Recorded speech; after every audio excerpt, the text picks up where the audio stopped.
A continuación, conectémonos.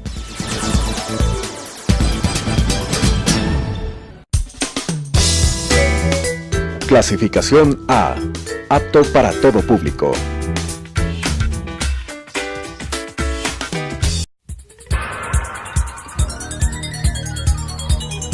Las opiniones vertidas en este espacio por la producción y dirección del programa son de exclusiva responsabilidad de sus autores y de quienes intervienen en ellos.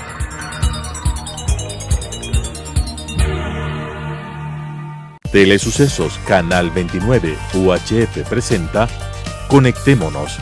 El presente no es producto del azar. Hay múltiples hilos conductores que nos explican y contextualizan el proceso del desarrollo humano. Sigamos esas pistas y tengamos una mejor comprensión de los cómo y los porqués de nuestras realidades, con la conducción de Alan Cathay. Conectémonos. Conectémonos pretende investigar hoy día un tema al que hemos llamado caminos divergentes. Pocos pueblos hoy día pueden presumir de una presencia tan prolongada y rica en el entorno físico como lo puede hacer Irán. Establecidos en la meseta iraní hacia el segundo milenio, grupos indoeuropeos de medos y persas van creciendo en poderío hasta el establecimiento del Imperio Medo, seguido a continuación por el Imperio Aqueménida o Imperio Persa, que apenas unos años después del nacimiento de uno de los primeros monoteísmos que el mundo ha visto, que es el zoroastrismo o mazdeísmo, se constituye en un imperio mundial, en lo que podríamos llamar uno de los primeros imperios mundiales que se asienta simultáneamente en Asia, en Europa y en África, puesto que conquista Egipto, se establece en la costa oriental del Mediterráneo y se extiende hasta la India y hacia el Asia Central en la zona que llega hasta el mar de Aral. Ciro I, que es el creador del Imperio Aqueménida, unifica a medos y persas y con ellos emprende un proceso de conquista que durará más o menos 300 años y que les llevará a controlar estos estados a los que ya me he referido, toda la Mesopotamia, Egipto, la costa del Mediterráneo Oriental, lo que es hoy Turquía, y las posesiones de la India y del noreste de Asia. La duración de este imperio no es muy prolongada, pues recibe el impacto de otro pueblo que se moviliza de origen indoeuropeo también, que viene desde Europa, conducido por Alejandro el Grande, Alejandro de Macedonia, y que en una campaña realmente sorprendente logra con unos recursos muy limitados derrumbar al Imperio Aqueménida, destruirlo y conquistarlo para sí en un ejercicio aún más efímero. El imperio de Alejandro dura lo que la vida de él, que son 33 años, y queda en manos de los epígonos de sus generales, que se reparten un poco adentelladas ese imperio. A mediados del año 600, en el año 632 muere Mahoma. El desarrollo es una explosión que se produce en el mundo con el aparecimiento del islamismo y la difusión a unos ritmos realmente increíbles, pues en un periodo de 150 años del Islam, desde su nacimiento en la península arábiga, en medio de tribus de beduinos nómadas, se toma el mundo, o buena parte del mundo conocido, se extiende desde Arabia hasta España por el occidente, hasta casi la India por el oriente, al Asia Central, hacia el norte, y es una fuerza en expansión de un poder extraordinario. Los imperios que habían sucedido al imperio macedónico en la meseta iraní, primero el imperio parto, luego el sasánida, son imperios que exitosamente se enfrentan a Roma, la resisten y establecen su propia ascendencia y su propio poderío, inclusive frente a Bizancio. pero no pueden resistir el impacto de la conquista islámica árabe que hacia finales del siglo VI domina prácticamente todo lo que hoy comprendemos como Irán y más allá. Probablemente para resistir culturalmente y políticamente en alguna medida el poderío del Islam árabe, que es fundamentalmente sunita, Irán adopta una forma diferente del Islam, en cierta forma rebelde respecto del sunismo, que es el chiismo. Y hacia el siglo XV, una secta sufista en Irán, los safabíes, logran imponer el Islam chiita como religión oficial del Estado iraní, del imperio persa en aquel entonces, y esta situación básicamente se ha mantenido sin cambio hasta nuestros días, tal vez con la ventana que se produce con el Shaato de Pahlavi, en el cual se trata de establecer algún tipo de limitaciones a la influencia del clero en la política estatal. Sin éxito, al final del día el Shah Pahlavi es derribado, y es derribado por un mensaje religioso encabezado y inspirado por el ayatollah Ruhollah Khomeini, que finalmente toma el poder, crea un gobierno islámico, una república islámica en Irán, y esa república islámica es la que persiste hasta nuestros días. Esta semana el mundo se ha conmocionado ante la ejecución de Zeynab Sekhanavand, una mujer joven, menor de edad al momento de la comisión del crimen y además kurda.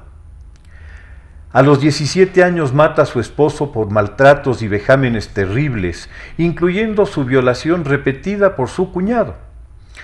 La sentencia se da pese a todos los pedidos de conmutación de pena y las exigencias internacionales en el sentido de que Irán cumpla sus compromisos internacionales que impiden juicios y peor sentencias a menores de edad.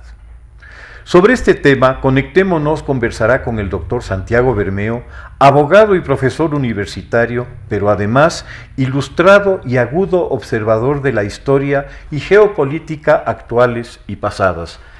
Santiago, bienvenido. Conversemos sobre este asunto tan interesante y tan terrible que estamos. Efectivamente.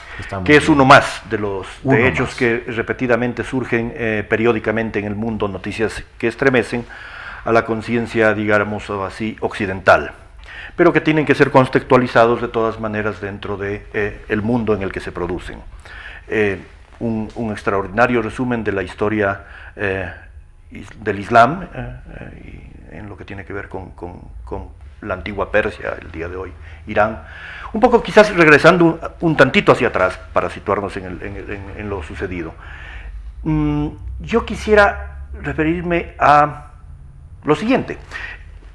Nosotros vemos al Islam desde nuestra perspectiva occidental, desde nuestra perspectiva de la civilización judeo-cristiana greco-romana occidental. Y por lo tanto, quizás no lo vemos como deberíamos verlo. El Islam, cuando surge con esa fuerza avasalladora que tú has descrito, con el nacimiento de Mahoma, tiene al menos tres grandes olas que podríamos pensar que fueron unos verdaderos tsunamis que hubiesen podido arrasar con Occidente. La primera ola, la que llegó hasta España en los años 700 de nuestra era, que fue detenida en Poitiers por el iniciador de la dinastía carolingia. La segunda ola viene del este, de la mano de los mongoles, que es detenida en Polonia hacia el año 1230. La tercera ola viene varios siglos más tarde de mano de los otomanos, de los califas y los sultanes turcos, que es detenida en las puertas de Viena. O sea, realmente Occidente estuvo al menos 3 veces en grave peligro de ser islamizado, para decirlo de alguna manera.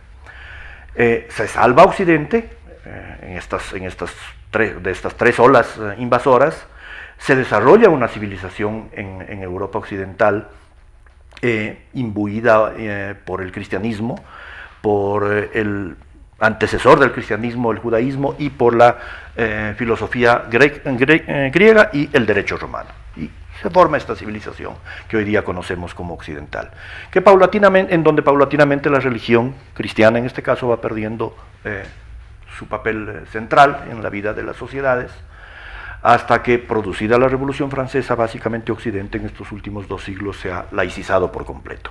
La religión ha perdido prácticamente toda relevancia, que no sea una relevancia de carácter personal, en la intimidad de las personas, con ciertas excepciones, por supuesto, mientras que el Islam siguió un camino distinto. A lo largo de los siglos, de los últimos siglos, luego del surgimiento del árabe, recordemos que el Islam brilló en Damasco primero, con los omeyas, brilló en Bagdad con la siguiente dinastía, brilló en Córdoba de nuevo con los omeyas, fue el centro de una civilización extraordinariamente rica y brillante. Brilló en la India también, la India mongólica musulmana. Y finalmente, pues, el último gran imperio, digámoslo así, del Islam fue el Imperio Otomano, el imperio de los sultanes turcos, que también fue un imperio brillante. Este imperio empezó a decaer, a caer en una absoluta decadencia a lo largo de los últimos 2 o 3 siglos, probablemente desde los años 1700 en adelante, hasta que finalmente, a consecuencia de la participación turca en la Primera Guerra Mundial, se desmoronó y surgieron los actuales estados islámicos, para llamarlos de alguna manera, que son de pueblos de distinto origen, árabes en su gran mayoría, pero no solo árabes, están precisamente los iraníes o los persas, que es nuestra materia, están los turcos, y más hacia el este o hacia el norte están pueblos asiáticos de origen mongol en la parte sur de lo que fue la Unión Soviética, y hacia el este tenemos musulmanes en la India, tenemos musulmanes más al este todavía en Indonesia, en todo el archipiélago indonésico y en algunos países del este de Asia. En el siglo XX se dan ciertos intentos modernizadores del Islam luego de la caída del imperio turco, lamentablemente todos ellos autoritarios. Kemal Atatürk moderniza a la fuerza a Turquía y la laiciza por completo, a la fuerza. O trata de hacerlo. Luego hay una reacción que estamos viviendo el día de hoy con otro fenómeno islámico estremecedor y de alguna manera ominoso, que es el encabezado por Erdogan en Turquía, en la moderna Turquía. El Egipto, que había sido laicizado también de alguna manera desde el punto de vista socialista o desde la ideología socialista por nacer, ha corrido en los últimos años el riesgo de ser islamizado de manera fundamentalista por los hermanos musulmanes, y sabemos lo que ha pasado. Los hermanos musulmanes ganaron la presidencia de la República Egipcia y tuvieron que ser derrocados a la fuerza por los militares, de alguna manera de ideología socialista, entre socialista y capitalista, porque ese socialismo del ejército de Egipto pues mutó bastante, digámoslo así, entre la Unión Soviética y los Estados Unidos. Pero allí hubo un intento también autoritario de laicizar una sociedad musulmana. Lo propio ocurrió, lo mencionaste tú, en el Irán moderno con el Shah Mohammad Reza Pahlavi, que a la fuerza y de manera autoritaria intentó desislamizar o desreligiosar, para decirlo de alguna manera, su sociedad. ¿A qué condujo eso? A un movimiento de reacción brutal de la cabeza del Ayatollah Khomeini, que convirtió a Irán en una teocracia, que eso es lo que es en realidad Irán. La República Islámica del Irán es una teocracia, un país gobernado por los clérigos musulmanes, que no son árabes, son persas, con su religión musulmana, de la vertiente o de la corriente chiita. Detrás de esto que ha ocurrido últimamente, o que ocurre periódicamente, esta especie de asesinatos del Estado, estas ejecuciones por delitos que se cometen, y sobre todo que ocurre contra mujeres, que eso es una de las cosas que hay que relevar, porque no suele ser que ocurran contra hombres. Los hombres también son ejecutados en este tipo de sociedades, pero por otras razones, causas completamente distintas. Por lo que podríamos denominar delitos al estilo occidental, digámoslo así. Algunos. Mientras que las mujeres suelen ser ejecutadas por haber cometido delitos que están en las leyes penales islámicas, en la famosa Sharia, que fue a lo largo de los siglos la ley islámica, en todos los sentidos, ley civil y ley penal también. Pero que estas repúblicas fundamentalistas, estas teocracias, la han venido readoptando en los últimos años como ley penal. Ocurre en Irán, ocurre en Arabia Saudita. Leí en la mañana que un movimiento fundamentalista nigeriano que domina el país también readoptó la Sharia, y la Sharia se aplica básicamente para castigar a la mujer que comete delitos contra la preeminencia del varón en esa sociedad. Sí, ese es uno de los campos de aplicación de la Sharia, pero la Sharia tiene otros muchos campos de aplicación, ¿no? Que son campos de aplicación, como te digo, referidos a crímenes contra Dios. Claro, crímenes religiosos, Sí.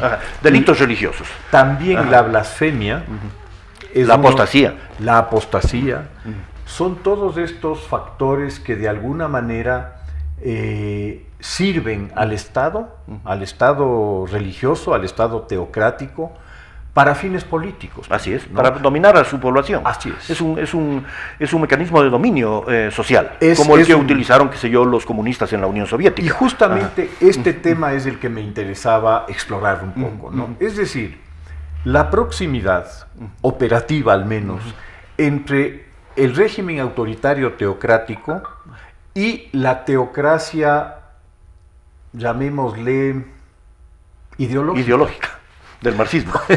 No solo del marxismo. O de cualquier otro, del nazismo, del Así es, fascismo. el fascismo, el nazismo, el comunismo soviético, el comunismo camboyano, son todos ejercicios, en último término, de autoridad final.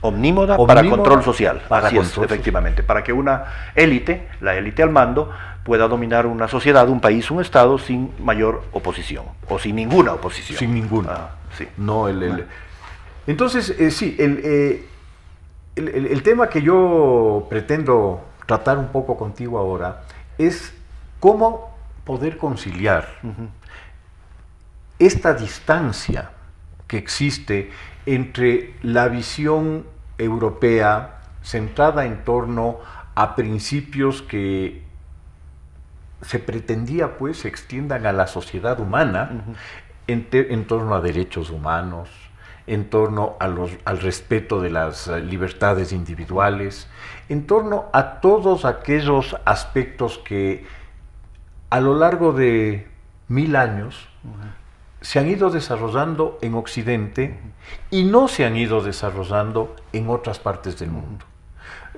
Esta noción del respeto a la vida que en Occidente ha llegado al punto de ser un factor preeminente, ¿no? Esto no ha sucedido en otros países y particularmente no ha sucedido en la sociedad islámica. Estaba analizando los países que mayores índices, o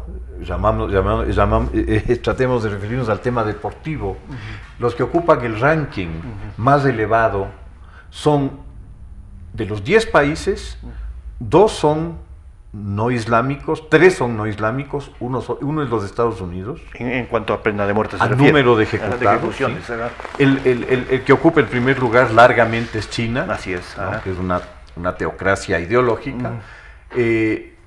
Está seguido a corta distancia por Irán y muy cerquita Arabia Saudita. De los otros 7 países, es decir, los 3 que no son islámicos, Corea del Norte, China y Estados Unidos, los otros 7 son todos islámicos. Son todos islámicos. Y obviamente esto obliga a una reflexión. Es decir, la ley islámica es una ley que aplica castigos que en el resto del mundo resultarían extremos a delitos que en el resto del mundo tendrían la misma lectura que vas a encontrarla en el mundo islámico, es decir, tráfico de drogas, ¿sí? Obviamente ninguna de las apostasías, porque esto es particular de cada uno de ellos, pero sobre todo lo que podríamos llamar delitos de oposición. Y los de carácter sexual, quizás, ¿no es cierto? Los de carácter sexual. Sí, que se dirigen usualmente a la mujer. que principalmente y casi exclusivamente castigan a la mujer. Hay un caso de un muchacho iraní, Alireza Tajiki, que debe ser tajico por el apellido, en que él, encarcelado a los 15 años, es ejecutado por supuestamente haber violado sexualmente a otro hombre, es decir, es el problema homofóbico. También es el tema de la homosexualidad también fuertemente castigado en este tipo de sociedades. Sí, acá. Sí. Extremadamente perseguido. Extremadamente fuerte. Entonces, la pregunta es, ¿cómo conciliar estos dos mundos? Sí.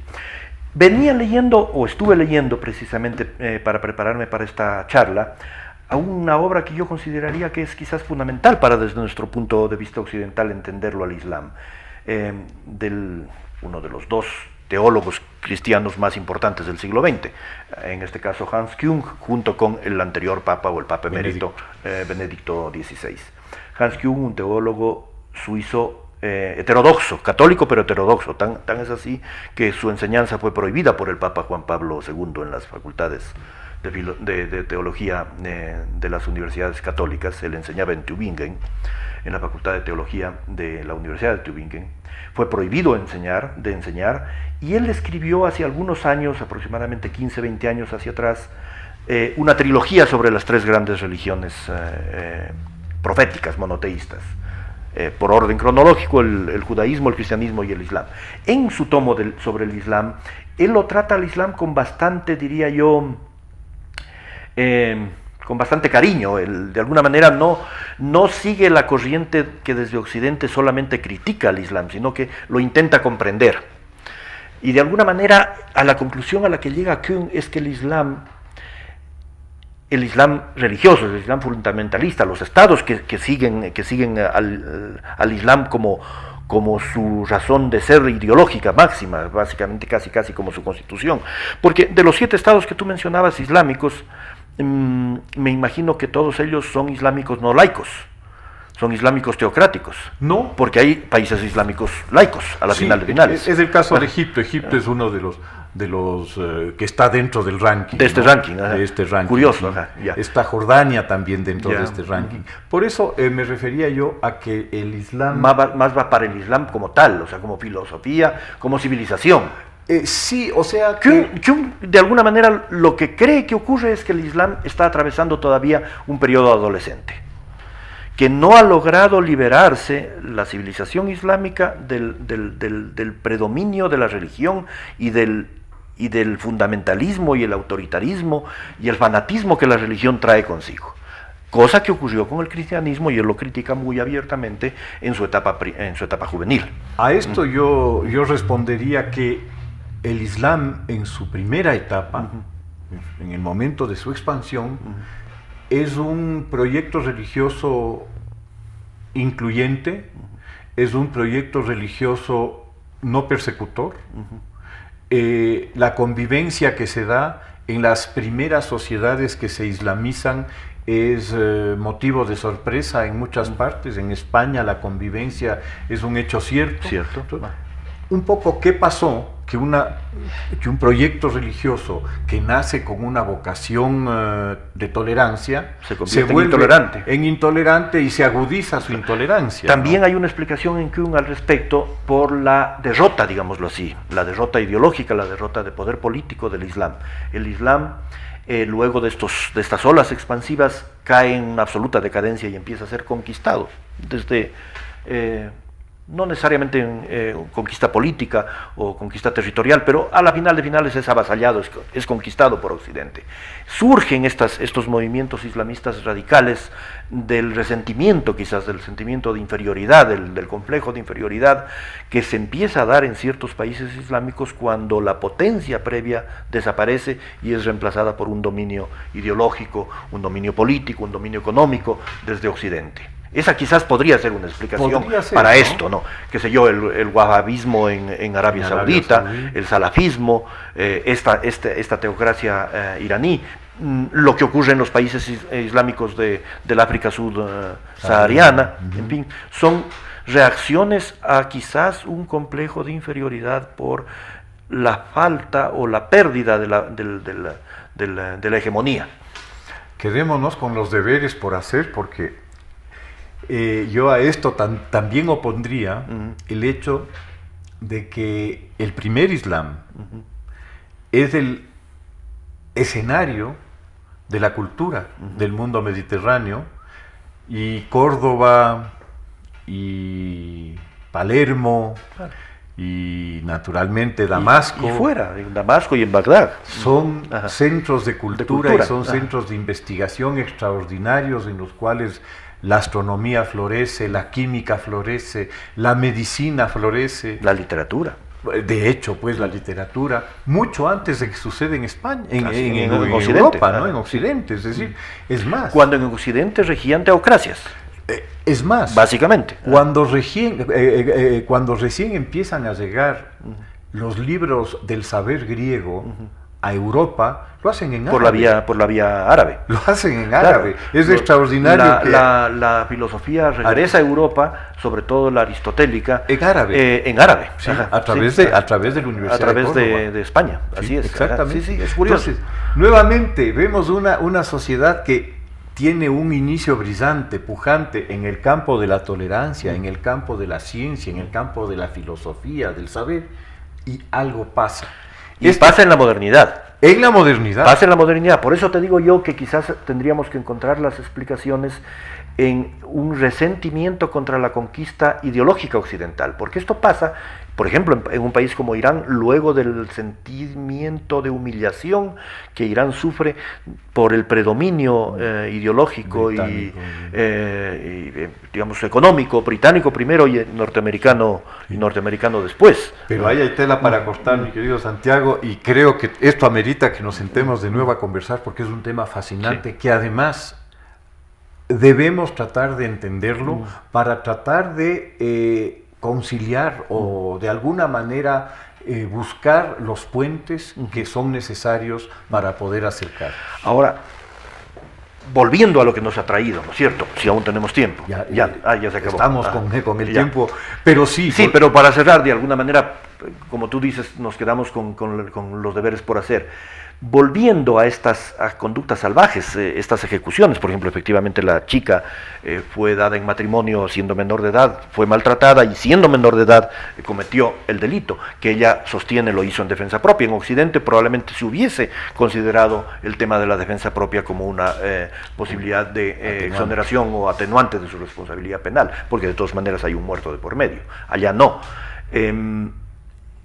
Pero quizá lo que le falta al Islam y lo que está por darse en el Islam es una madurez desde que se origina en la sociedad civil islámica. Es decir, que deje de existir el predominio del pensamiento exclusivamente en los religiosos y que la sociedad civil islámica empiece a desarrollar un proceso parecido al que desarrolló la sociedad civil europea, que desembocó finalmente primero en la Ilustración, el Renacimiento primero, la Ilustración después y la Revolución Francesa finalmente. Ojalá no les tome el tiempo que nos tomó a nosotros. Muchas gracias, Santiago. Gracias a ti, Alan, por es un honor esta invitación y siempre interesante. Las opiniones vertidas en este espacio por la producción y dirección del programa son de exclusiva responsabilidad de sus autores y de quienes intervienen en ellos.